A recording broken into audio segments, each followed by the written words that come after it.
Hola, ¿cómo están? Mi nombre es Jean-Paul Becker, soy ingeniero industrial, tengo una maestría en ergonomía, vengo de México y tengo alrededor de 30 años dedicado en la materia como consultor y haciendo estudios de ergonomía en diferentes lugares y haciendo presentaciones en diferentes países también. El tema que vamos a tratar el día de hoy va a ser la ergonomía y su normalización. No es tan simple. Y esto tiene que ver con muchas de las situaciones que rigen en nuestros países, en los cuales debemos de buscar una homogeneización en la parte de la normalización. ¿Por qué les cuento esto? Es que debido a sus dominios múltiples y a sus áreas de especialización, es que se han desarrollado muchas normas relacionadas con la ergonomía. Esto ha sido a través de organismos tales como la ISO o de la Comunidad Europea, pues a nivel local. Propiamente de un país, salvo algunas excepciones, se ha hecho muy poco o prácticamente nada.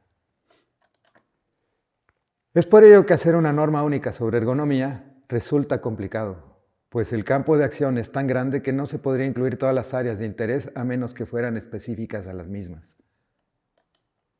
La Organización Internacional de Normalización ISO incluye un comité técnico, que es el TC 159, responsable de la normalización en ergonomía y trata acerca de terminología, metodología, datos sobre factores humanos.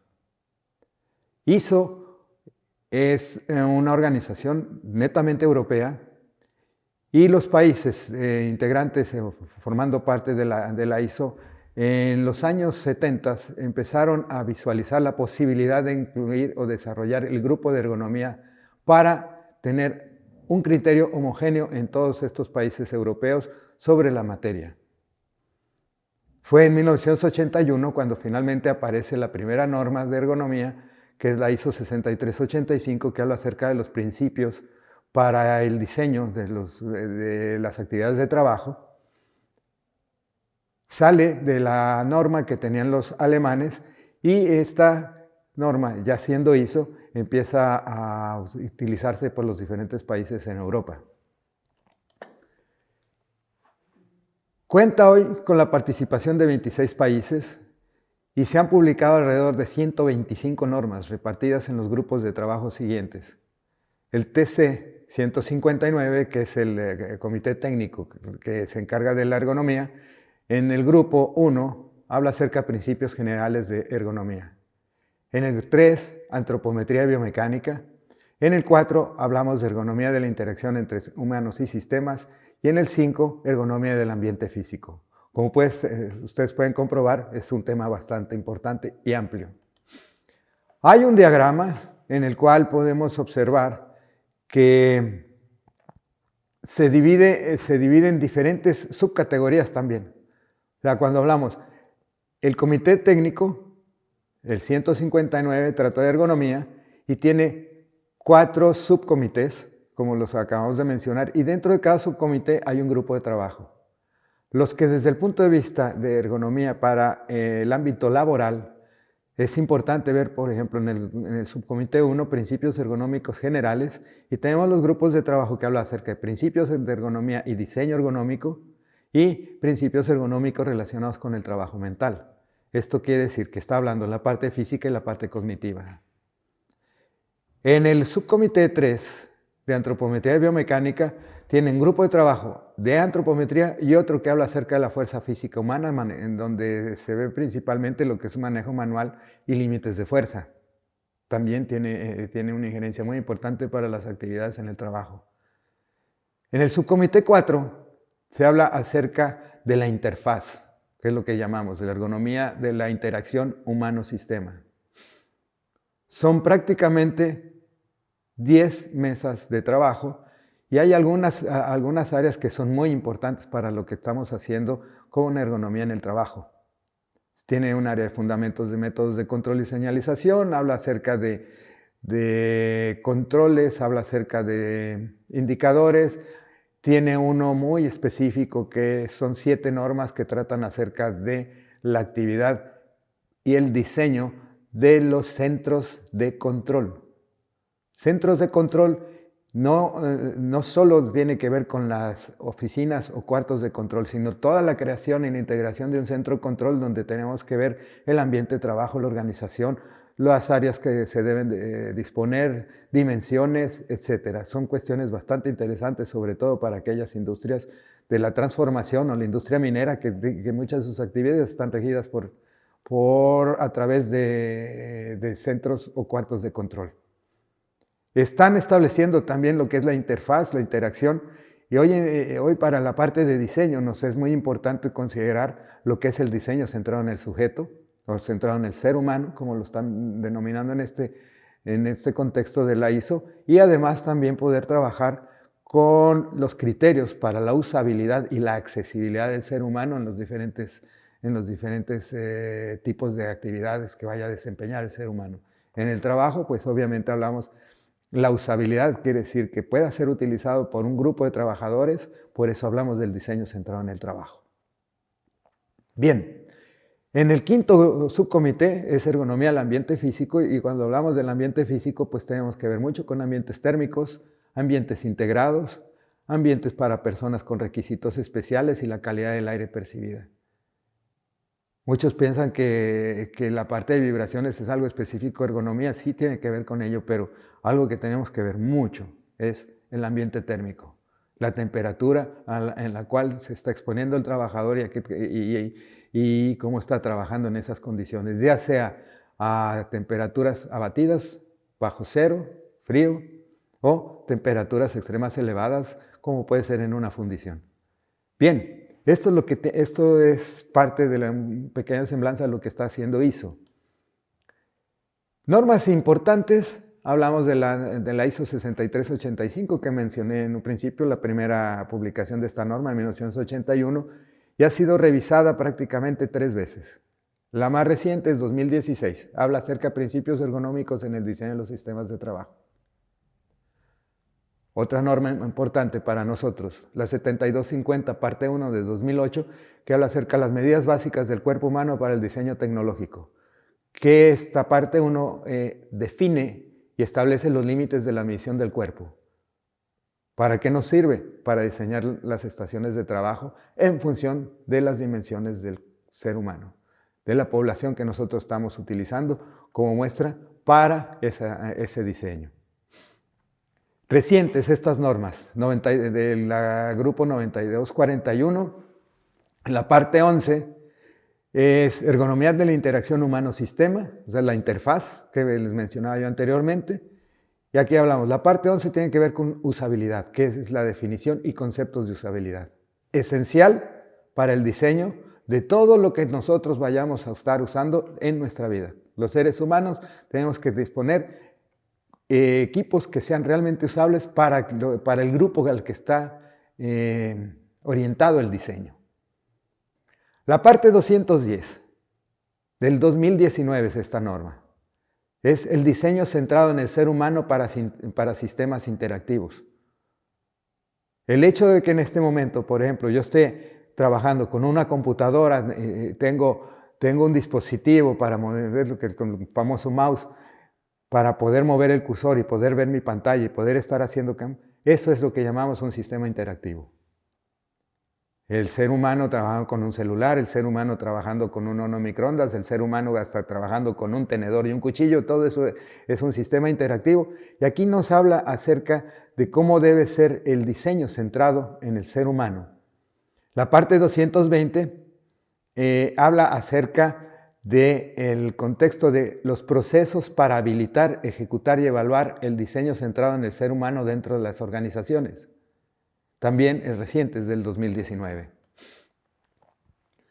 Las partes de las evaluaciones de los puestos de trabajo, mucha gente lo que quiere es evaluar y evaluar y evaluar para saber cuál es el grado, el nivel de riesgo al que se está exponiendo el trabajador. Esta es una pequeña parte de todo lo que se tiene que hacer realmente. Está la norma ISO 11226, publicada en el año 2000, que habla acerca de la evaluación de las posturas estáticas de trabajo. Y hablamos de una postura estática de trabajo, aquella que se mantiene durante más de 4 minutos, pero también tenemos que ver si 4 segundos, y aquí si puede llegar hasta los 4 minutos implica cierto riesgo, dependiendo de la parte del cuerpo que permanece estática. O sea, quiere decir, por ejemplo, que estás de pie con el tronco flexionado 20 grados hacia adelante y es la única postura que estás manteniendo durante un tiempo largo, los músculos están trabajando y se cansan. Está la ISO 11228 en la parte 1 y la parte 2, ambas tienen que ver con manejo manual de cargas. La parte 1 establece los criterios para la evaluación para aquellas tareas de levantamiento y transporte de cargas. Podemos dividir la actividad de manejo manual de cargas en cinco partes: levantar y descender la carga o transportarla manualmente. Esos son los primeros tres que tienen que ver con la ISO 11228 parte 1. La 11228 parte 2 habla de los otros dos elementos: empujar o jalar la carga. Y el empujar o jalar la carga se implica utilizar, por ejemplo, un traspaleta, por ejemplo, utilizar una carretilla, empujar la mano, etc. Esos son los 5 movimientos para manejo manual de cargas que están cubiertos en 2 normas. La 11228 acerca de manipulación de cargas pequeñas a alta frecuencia. Estos son aquellos trabajos manuales de ensamble manual y actividades que muchos trabajadores están desempeñando para poder crear un componente, por ejemplo. La ISO es un reporte técnico 12295-2014, conjunta estas 4 normas que acabo de hablar y es un ejemplo de cómo se podrían aplicar las normas. Bastante interesante también cuando no se tiene mucha experiencia en cómo poder llevar a cabo toda esta clase de estudios. La 10075 tiene 3 partes y cubre el contexto de la carga cognitiva, el trabajo mental. 20646-2014 es una guía para la optimización de la carga de trabajo musculoesquelético. Nos da unos ejemplos de cómo poder realizar la actividad de trabajo y los análisis que se podrían llevar a cabo para facilitar toda la integración de las posibles posturas o fuerzas o repetición que se está haciendo durante la actividad. La 8996 es una norma muy interesante que habla acerca de la carga física, la determinación de la tasa metabólica. Esto es importante, por ejemplo, trabajos en la mina, trabajos forestales, trabajos en la industria pesquera, todos aquellos que están a la intemperie, expuestos a los cambios climáticos, haciendo una actividad continua, que implica fuerza, que implica movimiento, y determinamos el costo cardíaco relativo, que es algo extremadamente importante. Finalmente, 2 normas que han salido, han sido publicadas 2016 y 2019, que son la ISO 27500, ISO 27501 respectivamente. La primera habla acerca de la justificación y principios generales de lo que es la organización centrada en el ser humano.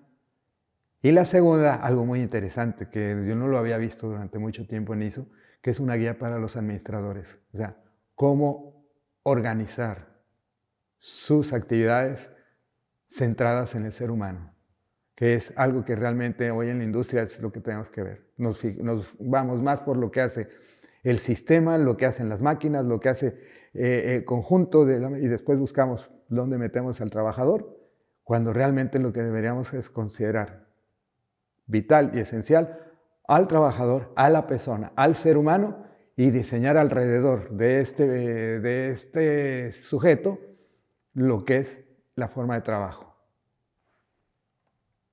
Bien, ¿qué es dónde pueden consultar a la ISO? Se pueden meter, ahí es el capítulo 13.180, que es ergonomía, dentro de la página de ISO. Les estoy poniendo en esta diapositiva lo que es la dirección, cómo pueden llegar directamente a abrir esa página a través del Internet. La Comunidad Europea. La Comunidad Europea ha publicado, entre otras, las normas EN 614 y EN 1005. Cuando estoy hablando de Comunidad Europea, los países comunitarios y aplican estas normas. Cada uno de los países, independientemente, puede tener sus propias normas.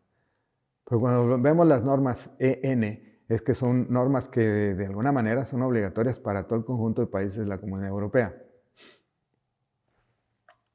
Son pioneros en esta condición y tienen realmente publicado como norma europea la EN 1005 que seguridad en las máquinas se habla comportamiento físico del ser humano en 5 partes. Estas 5 partes es bastante interesante porque habla acerca de seguridad de las máquinas y es cuando se está creando, cuando se está fabricando una máquina. Entonces, es antes de. Cuando ya la máquina está funcionando, realmente estas normas no aplican. Entonces, tendríamos que hacer referencia a lo que hay en nuestros países o buscar alguna norma ISO, que no son obligatorias, pero que nos sirven como una recomendación, como una sugerencia para poder aplicar esta condición. ¿Qué hay en esta parte del mundo? ¿Qué hay en nuestro continente americano referente a la normalización en ergonomía? Normalmente la mayoría de los países en América Latina volteamos hacia el norte buscando a ver qué han hecho los norteamericanos en materia de ergonomía. Lo más simpático es que los norteamericanos en este sentido no tienen una norma. Intentaron publicar o desarrollar una norma. En el año 2000 aproximadamente fue publicada esta norma, un documento que constaba de prácticamente 300 páginas, en los cuales se tardaron 5 o 6 años en desarrollarlo a nivel del Congreso de los Estados Unidos. Había un 51% a favor, un 49% en contra de la norma, y así fue como llegó a publicarse en el Registro Federal en noviembre del 2000. Y aquí sucede algo muy interesante. Se publican las normas en el Federal Register, que es el documento que hace conocer la publicación de estas normas, por ejemplo, y eso no quiere decir que ya está ratificada, que ya está aprobada, que ya es oficial. O sea, están publicando la norma y lo único que tiene que ocurrir después de ello es que el presidente de los Estados Unidos apruebe la publicación de la norma. En este caso, la norma se publica en enero de 2000 y prácticamente en enero del 2001, entrando el nuevo presidente, la cancela. O sea, no pospone ni la manda a revisar, nada, cancela el trabajo que se había hecho durante 6 años. ¿Cuál es el problema con este documento? Yo quedé de acuerdo con varios analistas, no se podía aplicar en la industria en general, tal como lo pretendía el proyecto. Y esto pues, llevó a que el documento sea desechado y cancelado por lo mismo. Y tienen alguna razón. ¿Por qué? Porque es muy difícil hacer una norma que para la industria en general, porque la industria en general no existe. Tenemos que tener en cuenta que tenemos una industria cuyo proceso es de manufactura, quiere decir que utilizamos las manos, es el ser humano el que está produciendo el bien. Tenemos una industria que es de transformación, que se meten los componentes en una torre, en un equipo que va a transformar el producto. ¿Sí? ¿Y qué va a hacer? Por ejemplo, en la industria química, petroquímica, etcétera. Todo se mete en unidades de proceso y estas unidades de proceso van a desarrollar y van a juntar, mezclar, etcétera, y me van a producir un bien. ¿Y qué es lo que hace el ser humano en este caso? Vigilar la operación de la máquina. Ellos no van a estarlo haciendo con las manos. El proceso de transformación, la máquina transforma y el ser humano vigila la operación. Entonces es un trabajo mental, es un trabajo cognitivo, cuando el otro es un trabajo físico. 2 cosas completamente diferentes. Por lo tanto, no podemos crear un documento que ataque los dos procesos simultáneamente. ¿Hay industria mixta? Sí, hay industria mixta. Entonces tendremos que ver cuál es la parte física y cuál es la parte mental la que está trabajando.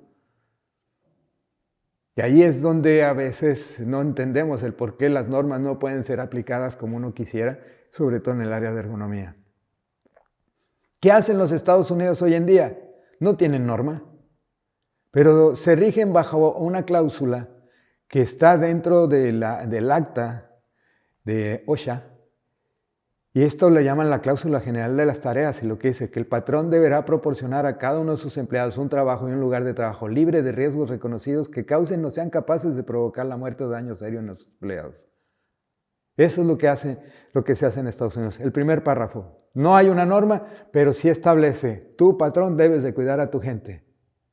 Y tienes que tener condiciones apropiadas, libres de riesgos, para que la gente pueda desempeñar su trabajo sin riesgos, sin situaciones que lo pueda afectar su salud.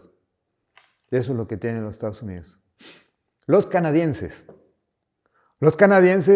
pues prácticamente desarrollaron un documento para la gestión del desarrollo de la ergonomía. Esto fue publicado en marzo de 2012 y habla acerca de la administración e implementación de la ergonomía en el lugar de trabajo. Es realmente un método que se basa en un esquema de gestión siguiendo los esquemas del PHRA, planear, hacer, revisar y actuar. Eso es lo que tenemos en Canadá. ¿Qué hay en el resto de los países? Pues en el resto de los países, lo que nos interesa, América Latina, Argentina tiene un documento propio, Brasil tiene un documento propio y adopción de normas ISO, Chile, documentos propios, guías y adopción de normas ISO, Colombia ha adoptado normas ISO, Ecuador, documento propio y adopción de normas ISO, México, hay un artículo en un reglamento federal de seguridad y salud en el trabajo y se ha desarrollado una norma. La primera parte, que se supone que va a desarrollarse en 3 partes. La primera de manejo manual de cargas. Eso es lo que hay en México, pero tiene un documento propio, pero recién me acabo de enterar que ya también van a empezar a adoptar las normas ISO. Entonces, empezamos a ver que hay una integración, ya una homogeneidad en los criterios que tenemos que seguir en nuestros diferentes países en América Latina. El Reglamento Federal de Seguridad y Salud en el Trabajo en México, que es vigente desde febrero de 2015, nomás habla un solo artículo que habla, es el 42, y que nos dice contar con un análisis de los factores de riesgo de todos los puestos de trabajo expuestos a los mismos, adoptar medidas preventivas, practicar exámenes médicos a los trabajadores expuestos, informarles a ellos sobre las posibles alteraciones de la salud por la exposición a los factores de riesgo, capacitarlos y llevar los registros médicos. Aquí es donde yo proponía no tanto hacer una norma, sino desarrollar guías para poder aplicar cada uno de estos puntos y iba a ser mucho más fácil que tratar de normar, porque a la hora de normar yo le veo un problema. Encerramos en una parte que puede ser una obligación, algo que realmente es un campo muy amplio. Entonces empezamos a utilizar unos criterios muy simples y dejamos de hacer análisis mucho más completos y estudios mucho más serios. ¿Qué es lo que debemos de hacer? O sea, simplemente, no hay una herramienta de evaluación que sea útil para todas las aplicaciones. No vamos a crear herramientas universales, simple y sencillamente es empezar a crear criterios para poder estar evaluando y de acuerdo con la profundidad, ¿no? Aquí yo menciono la estrategia SOBAN que desarrolló el profesor Malcher de Bélgica, que si lo traducimos al castellano lo pongo DOBANÉ, que es diagnóstico, observación, análisis y experto. Cuando hablamos en esa condición, el diagnóstico y observación lo puede hacer tranquilamente la gente de la empresa y con esto van a estar cubriendo el 80% de los riesgos. Ya buscar gente profesional capacitada con los títulos apropiados para poder hacer los trabajos de análisis y a nivel experto. Definitivamente nos faltan ergónomos para poder cubrir las necesidades de la industria nacional. Nos faltan muchos ergónomos en toda América Latina. Tenemos que crear y fomentar el desarrollo de la formación de ergónomo, que esto se da solo a nivel posgrado. Nos están saliendo muchos ergogoogles que se meten a YouTube, estudian un método y ya piensan que son capaces de hacer esos estudios para otras empresas y lo único que están haciendo es quemar al ergónomo. Los procesos industriales son diferentes, los hay de manufactura, de transformación y mixtos. Entonces no podemos crear un solo documento para abarcar todo esto. Tenemos que ser muy específicos hacia dónde vamos con estas normas. Por lo tanto, hay que promover la formación de ergónomos, diplomados y maestrías. Reforzar la implementación, por lo menos en México, por ejemplo, del artículo 42 con guías técnicas específicas, pero esto puede regir para toda América Latina. Establecer guías técnicas específicas. No desarrollar un documento para la industria en general. La industria en general no existe.